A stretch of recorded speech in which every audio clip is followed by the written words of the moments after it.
কেৱল মাত্ৰ মহাশিৱৰাত্ৰিৰ দিনাখনহে এই অতি বিশেষ শিৱলিংগটিত পূজা কৰিব পাৰি আৰু এই শিৱলিংগটিত পূজা কৰিলে সকলো প্ৰকাৰৰ ঋণ মোচন হোৱা বুলি এক বিশ্বাস আছে আৰু এই শিৱলিংগটিৰ নাম হৈছে ঋণ মোচন শিৱলিংগ। আৰু এই ভিডিঅ'টো মই যোৱা বছৰ অৰ্থাৎ 2025 চনৰ মহাশিৱৰাত্ৰিৰ দিনা কৰিছিলোঁ। বছৰটোৰ অন্য দিনত এই শিৱলিংগটি পানীত ডুব যাই থাকে। চাওক কিমান দত আছে এই শিৱলিংগ ভাগ। দৰ্শকসকল, মই আজি মহাশিৱৰাত্ৰি বুলি বিশেষ এডোখৰ ঠাইত আছোঁ আৰু এই ঠাইখন কামাখ্যা শক্তিপীঠৰ ভিতৰতে আছে, কেম্পাছৰ ভিতৰত আছে। জোনা আখৰা বুলি কয় যে তাৰে কাষত, য'ত মানে দৰ্শন কৰিবলৈ জেনেৰেল লাইনবোৰ হয় মানে সেই তাৰে কাষতে আছে। আৰু এয়া দেখিছোঁ যে এয়াই হৈছে এটি বিশেষ শিৱলিংগ, যি শিৱলিংগ গোটেই বছৰটো পানীত ডুবি থাকে আৰু কেৱল মাত্ৰ মহাশিৱৰাত্ৰিৰ দিনাখনহে এই কুণ্ডটোৰ পৰা সমগ্ৰ পানীখিনি সিঁচি দিয়া হয় আৰু যাৰ ফলত এই বিশেষ শিৱলিংগটিত ভক্তগণে পূজা অৰ্চনা কৰিব পাৰে। আৰু এই আপোনালোকে দেখি ধৰিবই পাৰিছে এই কুণ্ডটিৰ নামেই হৈছে ঋণ মোচন কুণ্ড আৰু শিৱলিংগটিৰ নাম হৈছে ঋণ মোচন শিৱলিংগ।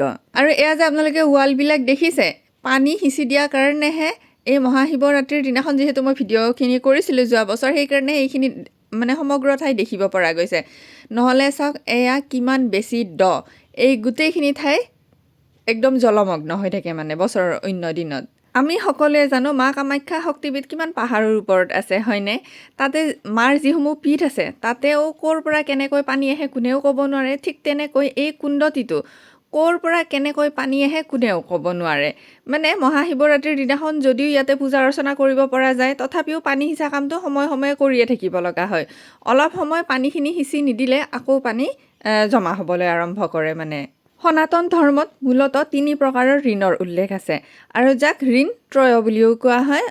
এই ঋণ 3বিধ হৈছে দেৱ ঋণ, ঋষি ঋণ আৰু পিতৃ ঋণ। আৰু এইটো বিশ্বাস কৰা হয় যে মহাশিৱৰাত্ৰিৰ দিনাখন ভক্তই অতি বিশ্বাসেৰে এয়া শিৱলিংগত যদি পূজা কৰে তেতিয়াহ'লে সেই মনুষ্যৰ আত্মাই এই গোটেই ঋণৰ পৰা মুক্তি পায়। এয়া যে আমি মনুষ্য হিচাপে জন্ম পাইছোঁ, একোটা চোলাহে পিন্ধিছোঁ নহয় জানো? যেনেকৈ মই প্ৰিয়ংকা, আপুনি কোনোবা, আন কোনোবা, তেনেকুৱা কথা। মানে ইয়াতে পূজা কৰিলে সেই যে আমাৰ আত্মাৰ যি ঋণ সেয়াৰ পৰা আমি মুক্ত হওঁ বুলি বিশ্বাস কৰা হয়। আৰু লগতে মনুষ্য জীৱনৰ যদি ধৰক কাৰোবাৰ টকা পইচাৰ তেনেকুৱা কিবা ঋণো থাকে, তেতিয়াও নিশ্চয় ইয়াতে পূজা কৰিলে সেই ঋণো নোহোৱা হয় বুলি বিশ্বাস কৰা হয়। বিশ্বাস কৰা হয় মানে তেনেকৈ বিভিন্ন ব্যক্তিয়ে পূজা কৰি সুফল পাইছে ইতিমধ্যে। আৰু এটা দৰকাৰী কথা, এইদৰে পূজা কৰোঁতে ভক্তৰ বিশ্বাস আৰু ভক্তি কিন্তু থাকিবই লাগিব।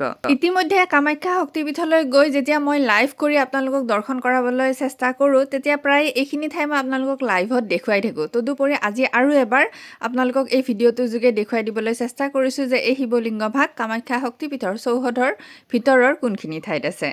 যিখিনি ঠাইত ধৰক ভক্তসকলে মাৰ গৰ্ভগৃহৰ দৰ্শনৰ কাৰণে জেনেৰেল লাইনবিলাক ধৰে যে, সেইখিনিলৈকে যাব লাগিব। আৰু এইখিনি দৃশ্যখিনি দেখি আপোনালোকে ধৰিবই পাৰিছে। আৰু ইয়াৰে ওচৰতে জোনা আখাৰাও আছে। কামাখ্যা শক্তিপীঠৰ চৌহদৰ ভিতৰলৈ গৈ তাত কাৰোবাক সুধিলে আপোনালোকক কৈ দিব যে এয়া ঋণ মোচন কুণ্ড কোনখিনি ঠাইত আছে।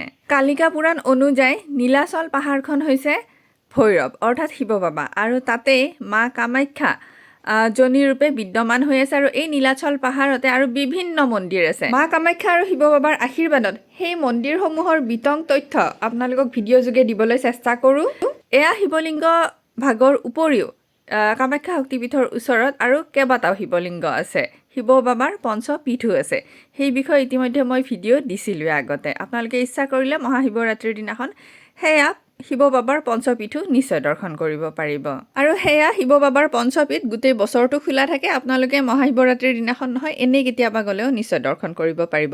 এতিয়া কমেণ্ট কৰি ক'বচোন, এয়া শিৱলিংগৰ কথা আপোনালোকে আগতে জানিছিলে নে আজি প্ৰথম শুনিলে?